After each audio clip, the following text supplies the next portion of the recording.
Hello તો અટાણે વાગી ગયા હે 5-6 અને હું આવી ગઈ હું નીચે કેમ કે જો આ તુલસીજીનું કુંડું હે એને આપણે કરવાનું હે રિન્યુ. એક છોડ મોટો થઈ ગયો જો છોડ હતો નહીં તો એને પધરાવી દીધો હે અને હવે આમાં બહુ સારું ઉછેર એનો થતો નહીં. જો અડધેથી રહેવા દીધા હતા અહીંયા, જો અડધેથી રહેવા દીધા હતા ને તો હારા ઉજરા નહીં કેમ કે આ ધૂળ જૂની થઈ ગઈ છે.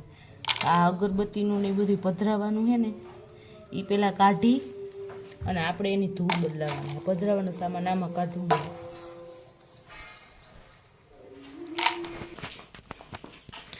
અહીંયા જો ધૂળ આખી બધી નીકળી ગઈ છે એક તગારું એક, અને અહીંથી આપણે ગાયનું છાણ લઈ અને નાખી દઈ થોડુંક તરીએ જ.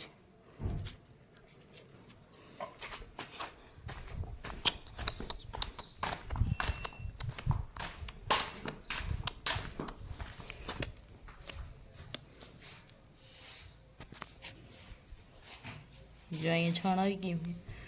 આપણે રાખવાનું મિશ્રણ છે ને નવી ધૂળ આવી ગઈ વાડીએથી એ પડી છે અહીંયા આ રહી. અને અહીંયા હે નવા રોપડા. જો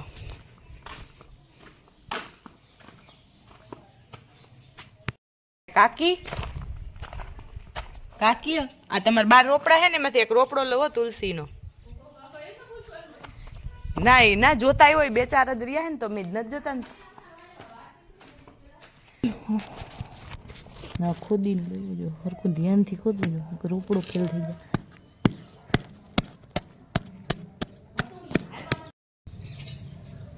હાલો પાણી દઈને કાઢું તો સારું ઉખડે એવું મને જાણવા મળ્યું. હા સાચી વાત છે, ઉખડી ગયા. ચલો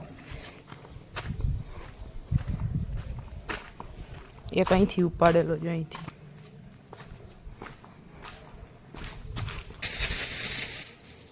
ત્રણ રોપડા ભેગા કર્યા આપણે, એક આ બીજો ને આ ત્રીજો. આ બધી જ મસ્ત ફૂટવાળો જો આ 3 રોપડા હે. ધૂળ ભરવાનું ચાલુ કરી દઈ.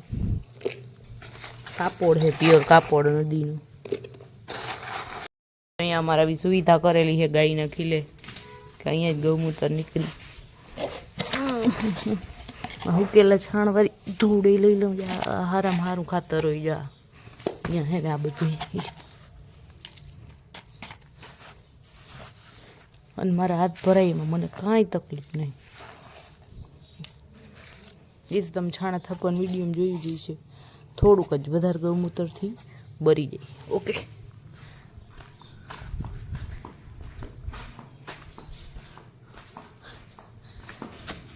આ આપણું કુંડિયું નાખી દીધું. લે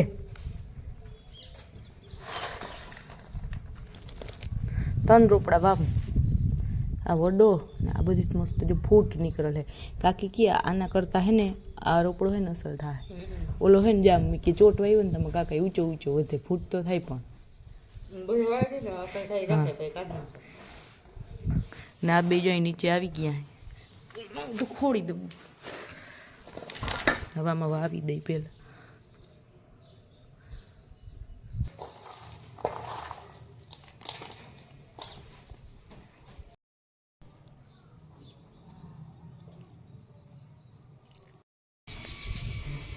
ધૂળામાં ઓવર હે મને ખબર છે, હજી સાફ કરવાની બાકી છે. એવું કંઈ નહીં, હું તમને ઉપર જઈને બતાવીશ.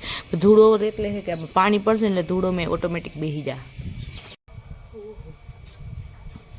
આપણા તુલસીજી આવી ગયા હે.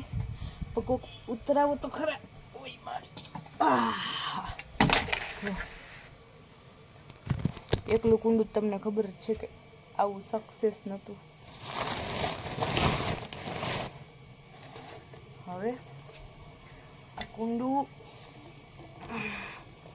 અહીંયા જ રાખી દઉં. હજી વાં આપણે મૂકવાનું હોય પણ અહીંયા મારાથી હવે નહીં મુકાય. અહીં જો નીચે આવી હતી જે વાયુ છે ને સાફ કરવા લેન્સ તો કેમ ખરાબ થઈ જતો હશે. જો આ બધું એ સાફ કર્યું વારીને અને ખાસ આપણે તારીખો જ નથી, આપણે સાંજે રોટલા કરવા જતા હોય. છેલ્લું કામ પતાવીને હવે આપણે જઈએ ઉપર. કુંડું ખરાબ છે ને એને પહેલાં સાફ કરવું જોઈએ ધોઈને, તો સાફ કરી લઈમાં હોતાથી. આ તગાર વરીમાં ઉપાડીને વાં લઈ જવું જોઈએ.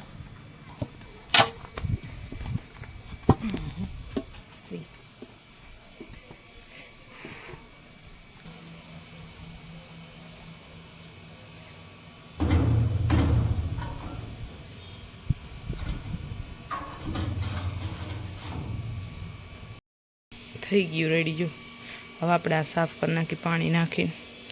તો ફાઇનલી આ કુંડું જો સાફ થઈ ગયું છે. ને આ હે તુલસીજી અને આ હે સુરત દાદા.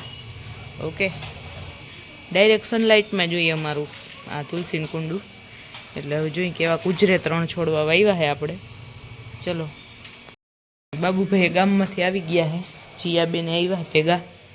બાબુ બાય કરી દે. હાલો બાબુ, જોતોય નહીં, અભિમાન આવી ગયું ગામમાં જઈ ને.